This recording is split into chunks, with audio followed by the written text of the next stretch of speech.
Kalau Masjid Labuh itu dia itu dibangun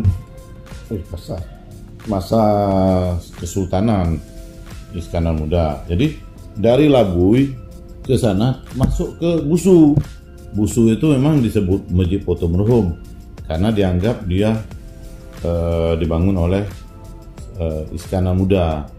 Padahal bukan Iskandar Muda yang membangunnya, salah satu sultan di Aceh. Di Aceh ini menganggap semua yang dibangun oleh sultan itu adalah Iskandar Muda. Dan semua sultan itu ketika meninggal dia akan bergelar Poto Merhum. Poto Merhum itu artinya Po Tuan kita, merhum yang sudah meninggal, Tuan kita yang sudah meninggal. Makanya hari ini kita misalnya di Lamno ada makam Poto Merhum, di sini juga ada makam Poto Merhum, Tuan kita yang sudah meninggal. Orang Aceh akan memberi nama sultan-sultannya atau orang-orang besarnya sebagai yang disukai ya, yang nggak disukai nggak disebut. Tuan kita yang sudah meninggal. Ya, nanti kita akan berkembang lagi tarian Po seperti di Lamno. Tarian yang menampilkan rasa sedih ketika Po Tuan kita meninggal. Nah, itu. Jadi masjid yang di Busu itu masjid yang dibangun oleh salah satu Sultan Aceh dan ketika meninggal beliau disebut Poto Merhum. Seperti itu.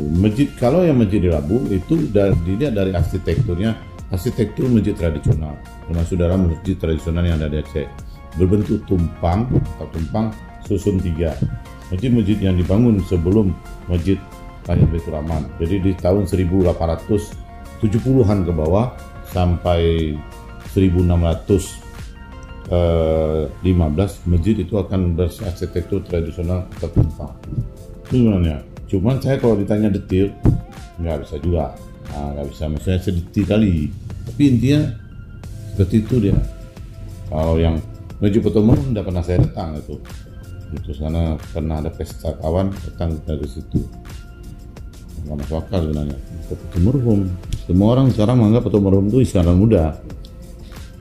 Iskandar Muda itu dia ketika meninggal Poto Merhum. Ya semua yang lain Poto Merhum semua. Iya, di Labuh. Kalau tumpang tiga dia tuh. Kalau di PD itu semuanya tumpang tiga, mengikuti tradisi lama. Kalau yang di sini sudah ada tumpang tiga, tumpang lima. Ada beberapa sebenarnya kalau dilihat itu tumpang tiga dengan dua atap kecil lagi di atasnya, jadi tumpang lima. Ada beberapa tambahan lagi. Jadi itu tipe-tipe tradisional dari pembangunan masjid. Karena kubah sendiri baru diperkenalkan ketika Masjid Raya dibuat. Sebelum itu tidak dikenal kubah. Di kubah itu bukan arsitektur Islam. Kubah itu hari ini di Perancis ada yang berkubah, kemudian di Rusia memang berkubah semua bangunannya.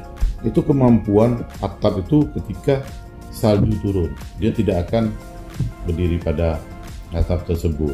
Kalau atap tumpang dia akan membebani atap tersebut. Jadi lebih kepada bahwa arsitektur itu menyesuaikan dengan cuaca dan iklim suatu tempat.